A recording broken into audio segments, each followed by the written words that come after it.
I think Granger might actually really struggle here. Yeah, there's a lot of dive coming in from Liquid. Brody, you don't... Are you actually gonna go fighter, but then the Lunox damage is gonna trump you? Oh no, this Lunox first pick and rush by Liquid, though greedy as it looks, might have shut down a lot of things that Falcons want to do. See, they go for Badang for Ogwin, and we mentioned in the previous game show, it didn't show up then, but it showed up here. This is gonna give impact. It's not gonna melt down the backline or deal damage as much as a Bane, but the displacement and the attention pulled by the way of the Dragon, and of course the respectable damage as well. It's alright. It's not as crazy as Bane, but it's alright. Might just be enough.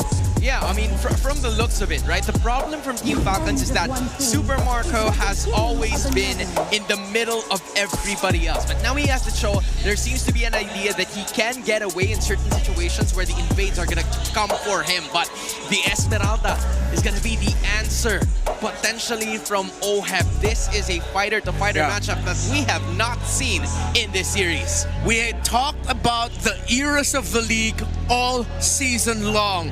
How about we throw it back to the age of dreamers, to Sunsparks, to Tlph. JP back then was the one holding the Retri as a mid laner. How different times were. Double fighter gold lanes. How times have changed. Will this be another edition for Liquid, or will it be for Falcons? Casters, the floor is yours. Thank you to the panel, breaking it down. Game 4 upon us. I gotta say this, man, Leo. I think I'm liking where gold lane's going. I think I like that we have a fighter versus fighter matchup in the gold lane. You like? I like. I'll tell you that I'm Welcome happy to for Mobile Bane, Legends. and I'm happy for a good other choices. Yeah. I'm not happy for how big picture this might look, because teams have to now consider halfway through the draft, we don't even know what kind of gold laner we're seeing. So this is definitely a nice twist to the already interesting stop to the stampede. Yeah. So what more, a double pivot? It might be the way to solve that issue. I don't know. You know, I mean, even looking at the emblems here, I mean, look, Marco's built for some damage, but he's also got the concussive blast to help clear that wave a little bit better on this choke. And to be able to rotate out, look, not even a minute in and he's already lurking around bushes trying to influence that mid lane matchup. Okay, he's gonna get spotted out though too, and that's the thing. I'm really, it's almost a little weird, honestly, to see that. You know, Super Marco on a Cho and then OHEB on a Esmeralda. Hey, you know, when they both started playing, as mentioned by Renmar, it was the age of dreamers. These world champions have already been playing way before they started winning, and oh my god! Early game, look at Sandbar, the Apex Predator, putting Flcn down to a 10th of his... Alright, so we were saying, it's in their arsenal. It's there. They went through these eras. I wonder, you know, I would say I think for these players too, it's a nice change of pace. JP's going to deal with a lot of damage. Oh, wow. Possibly a Traceless into a basic attack away from death. So I expected him to get that kill. That should have been the first blood, but again, no first blood there. Turtle's going to be up here shortly. Mind you, too, throughout the series, we've had different maps now. This is the expanding rivers that we get to go ahead and watch both these Titans play on. They'll go ahead and rotate for it. And again, even like the panel mentioned, and we did in the previous game, Carl Teasy's been pretty locked in on the objectives, man. You know, but Falcons has showed fight, I would say, especially in the last game. This one's going to be a little difficult to take here, though. They set up a turtle, and they're going to secure it easily here. First turtle of the game to Tlph. Random Black Dragon form. Just to show. From out of nowhere. Again, that's one of the main strengths of Yu Zhong, besides the early game damage output. Big Dragon. Big Dragon. Black Dragon. Stop all opposition from contesting. You'll see his Petrify is just about to go off cooldown, so he's been very proactive. I like how Yu Zhong is showing back up into the metagame right when Sanford needs it. Yeah, this is probably going to pop up more and more, too. Again, you got to be able to respect that damage that Yu Zhong can pop off. Wow. Woo! Speaking of damage, Sanji bringing it down the damage himself. Gets the flicker out of Ogwin. Carl Teasy forcing a response from Falcons. Not just stealing away that small camp, forcing a Mount Shocker, but takes down Ogwin, draws first blood. Yeah, great play there. Great response, too. Again, that's one of the things. I'm still surprised, man, how many times Carl Teasy gets his hands on the Lancelot. you know, from game to game, and it almost seems a little just kind of like clockwork in a way. It's like Tlph knows how to set things up for Carl. Wow, by the way, Sanford burned the Petrify to go ahead and capitalize that kill with the damage from Sanji. He didn't burn it, Joseph. He used it. He used it very effectively to stop Tlph's reign to that bottom part of the map. And oh my God, Ogun with a full combo, a fight breaking off camera. JP gets taken down by Kyle in an attempt alongside OM and Carl to take out the jungler from Falcons. You know what? Marco almost died too. He flickered out. So a whole lot. It could have been a whole lot worse, basically, for Team Falcons. There's a whole lot happening across the maps. Yeah, both sides. I guess that's what we expect here in Game 4. But this is the problem, man. Your Tlph, even if they're not getting those kills, they're getting a lot of resources. They're able to get the battle spells down, able to get a little bit of extra gold here. You can see that small gold lead building up in the gold lane themselves for Oheb now. But even so, it's more so of just Tlph playing to the strength of this lineup. Now, we have to look at Team Falcon's lineup and think, when does that power spike come in? JP, he's tanky enough, but will he survive this? JP flickers, gets the shield from that Y brush. Tlph, Phantom Execution, Mountain Shocker from Tlph. Tlph, will he survive? The answer is yes. Black Dragon form may have gone to waste. Wasn't really used much to their advantage. Super Marco hides in the river brush. JP putting up a perimeter. Mountain Shocker both thrown out. Tlph punctured into that turtle. Gets the retribution. Kick by Marco on to JP. Oh, he still goes, but they're going to jump in. JP falls, but here was a response from Falcons. They want to go for Sanford. Sanford can't escape that one either. Ionic Edge gets him down, and Sanji barely survives. Team Liquid Philippines trades out 2-1. Oh, they traded out. They get the objective. I don't know if they're looking for more here. I think they're just forcing Falcons out. Baby is angry, but Tlph forces them back. Okay, forces them back. Tlph again with the objectives, but Team Falcons fighting for what they can. I think that would have been different too if in that exchange Super Marco actually had the flicker. He didn't have it, but he still was able to get the kickoff that way of the Dragon to set things up to go ahead and focus on JP here. So here's an interesting fact. A Super Marco first. This is the first time Super Marco has used Cho in his entire MPL Philippine career. That's 338 games. Yep, he's won an MPL championship. He's played across many different international events. He's become a world champion. And throughout all time, this is the first time he's played Cho. I wonder how that discussion happened in the draft. You know, it's like, hey, who you want to play, Super Marco? Earlier it was Bane, and then it was, I wonder if he was just like, yeah, just give me the Cho. This is what the draft needed, and you already saw, right, how Marco was able to isolate JP, stop him from annoying and breaking the rest of Falcons formation.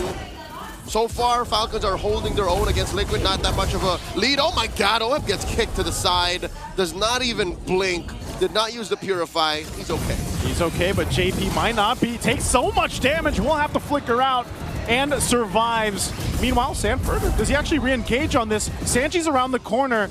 There's 3 dudes here onto the turret. I don't think Team Falcons are going to fall for it. What is the rhyme and reason? Why are they doing this? Is this what Liquid was setting up? The mid lane push. Tlph, you know, baby cakes. Take down that mid lane tier 1.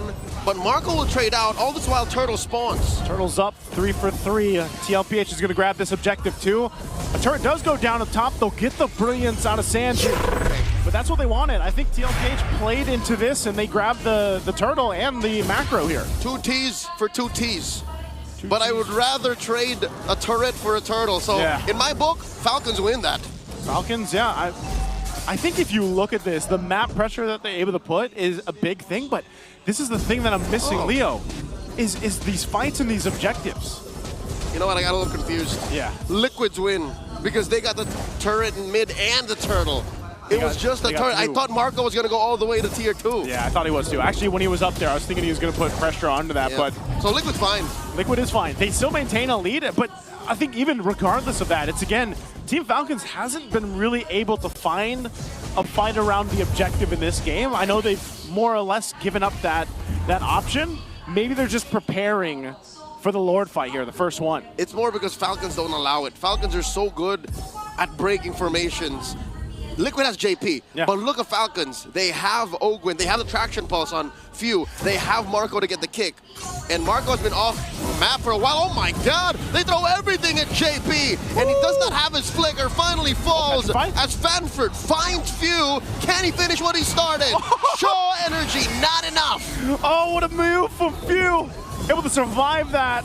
Ogwen's gonna have to burn his flicker, but man, a good catch. Think how many times JP's had to deal with this, man. He's gotten fist break, fist cracked, everything for the better part of this entire of the game. Eventually, you know, he's had to always use the flicker to get out of there, but this is an interesting position to be in. But again, if you throw all that at JP, I think JP is happy to take it. That's what you call a threat magnet. Yeah. He is literally forcing ults out of Falcons because what is the alternative?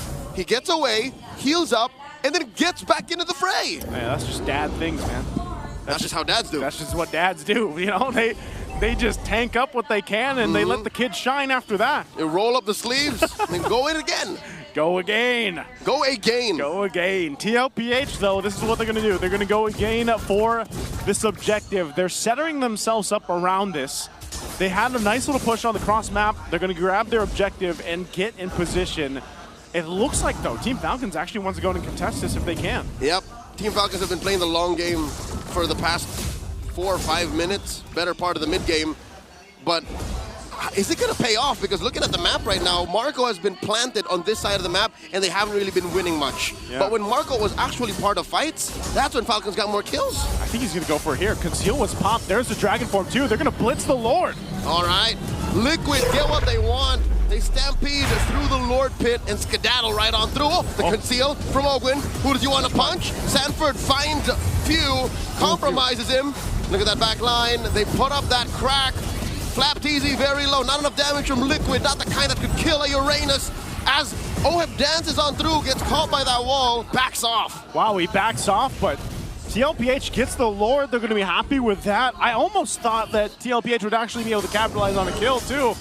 But I got to give it to Few, man. Few has dealt with so much pressure from Sanford alone that it's been many times now where he's been able to survive with just his own kit, but also the flicker to be a little defensive here. So a good thing he doesn't go down. They'll go ahead on this defense, and Team Falcons should be fine. They should be able to clear out this Lord fine. Few is Falcons JP. Yeah.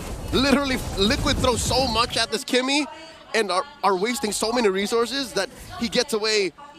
Up to now, he hasn't died. He hasn't died. He's maintained things really well here, but this, in the jungle. Tlph really wants to find one, gets Ogwen. Tlph gets out of there, and Tlph punctures through. Got eyes on this tier 2. As Liquid play the macro game, it's their turn. Super Marco alongside Kyle, throwing everything that they can at Oheb as Oheb just dances around him, shaking that thing, and Few gets caught by 40. They're already inside the base. Joseph, this isn't looking good. Oh no, what are they gonna do here? Team Falcons, good thing Super Marco's still alive, but I can't believe Oheb went 1v2, and now they're looking to take another base turret down if they can, but Team Falcons finds themselves back healthy. Few almost up in 10, and they keep Tlph at bay. They will lose another Holy Shield down bot. The cavalry come alive. You can hear it in the MPL arena here in Conetta Astrodome. You feel the rumbling. It's about to turn into a stampede as Liquid are at match point and are knocking into Falcons base. They're so close at this point. We're going to have to see, though. Team Falcons, I don't want to count them out here yet. They've still showed that they can win some skirmishes if they're able to get the right targets here. But look at Oheb. Oheb just jumps on in, point blank, fooling Star Moon. The Apex Predator hunting for targets. Ogwen falls. They're underneath tier 1. 3 in mid. And they're already on their way. 30 seconds, I think Liquid will just wait for this Lord. Yeah, they'll wait for it. And that's what I'm saying. I was saying if they pick the right targets, man, but now it's kind of weird. It shifted to the point where Oheb can just tank up all the damage, be up front, and it gives some of that pressure off of JP's shoulders because that's what he was doing in the early portion of the game. You know, he was taking all that, but now it's Oheb. Their gold laner that's like, I got this. JP, you do your thing, you scout out who you can. So I'm wondering what Team Falcons wants to do. How they're going to respond to this, though. Again, trying to pin down Tlph. Oheb gets hit with a mountain shocker. Oh, you see the swagger on Kiel Soriano. He's asking for more as the rest of Liquid barrel down on this Lord, approaching less than half health. Okay, they're going to secure the Lord here. Tlph will be able to go ahead and get that one. So secured their Lord. They'll reset. They'll get ready to charge towards the base of Team Falcons here. Now with this kind of lead, this might be a series winner here. This might be the one to push into the base to end the series and end the dreams of Team Falcons moving forward. Game 3 might have just been a stumble, a little pebble in the path of the Stallions as they make their way through the play-ins. Falcons have to hunker down. They have to defend, and I'm looking at their potential to clear this wave and to live through this final siege, and it's not looking good. Mount Shocker plus Traction Pulse thrown out. Falcons holding out, Lord already in. Lord is here, they'll deal with this. Tlph, Oheb's gonna jump in, but I think they still wanna go for the fight. They're fighting around this Lord. Delayed entry by these cores as they switcheroo, Sanford and JP. Their turn to guard the perimeter. Waves crashing in, Black Dragon form from the Apex Predator. Just to zone them out, but they're gonna force it under this turret. They might just go for the discipline route unless Team Falcons is able to secure it, and Owen still alive, and they still keep the mid turret. JP flickers back. Also for Marco. Falcons still standing. Marco looking for stragglers. What do you want to do? Mount Shocker. Who's Marco gonna find? Owen in here. Possibly a knock-up as Marco gets taken down by Sanji. The chef, cook, the bulletproof as Carl Deasy gets shut down by few former teammates. Taking each other out. Kyle takes down Oheb. 2 for 2, the trades. The trade is across the board, the 2 for 2. But ultimately, Team Falcons find hope. They find another draft of win to stay in this series. They still have ground to cover. But this might be enough to get them back into this game, to swing it back in their favor. They took about, what, 5,000 gold from Tlph. It ain't over till it's over. This is what I was talking about when I said I'm uncomfortable with how the big picture looks like. In what kind of defense did you expect a gold laner fighter to take? The flank, and now in comes Sanford. Petrified, knocking up too, but he pays the price as he gets kicked right into Kyle Teasy. What a kick from Super Marco. Again, Sanford was locked in. He wanted that kill, but ends up getting punished and separated from the rest of Team Liquid. And now Team Falcons will go ahead and get ready to take what they need across the map to give them a better option. This might be the first time now in this game they're able to get the Lord. For the first time in 10 minutes. In 10 minutes! It's Falcons' turn to be on the offensive. They cleared out these waves, they turned the map blue, and Liquid have to recover. They're still waiting for Sanford. It's about 30 seconds until his petrify, so one thing we can say is when this Lord hits critical mass, when this dance eventually starts, both teams will have all of the resources. Can confirm, yes, even all the flickers on Falcon. It's going to be a full-on fight at this point. Tlph has had free reign over the objectives until now. And Team Falcons, look at Marco, keep an eye on him. He's going to be able to utilize these expanding rivers, and he's got the flicker now up. Who's he going to go for? Dragon form going to be popped, they're going to go for it. Mount Shocker thrown out, point blank, Carl Deasy secures the Lord as JP is very low. Conceal flicker out, Ogre gets taken down by Sanford. Marco catching targets, chasing down Carl Deasy, kicks him right into the oblivion as Carl Deasy still survives. How did the goat do that as few falls? 3 members of Falcons scrambling to survive. Oheb still alive, Falling Star Moon back. Buying time, 2 for none. The Lord belongs to Liquid. I can't believe no one else went down from Team Liquid. What a fight. They end up getting the Lord. Team Falcons loses 2. But man, can they still stay in the game? They still have 6 seconds on Ogwin and 10 on Few with the Lord, and everything else is marching down. They do catch Flap. No immortality. Sanji hits the brilliance. They're in the base. Falcons, their moments in the playoffs are but a flicker. Just momentarily in as the base is up next. Sanji gets taken down. Liquid have stampeded through the rivals. Code Titans taking each other out. This ain't mythology, folks. This is reality. Liquid taking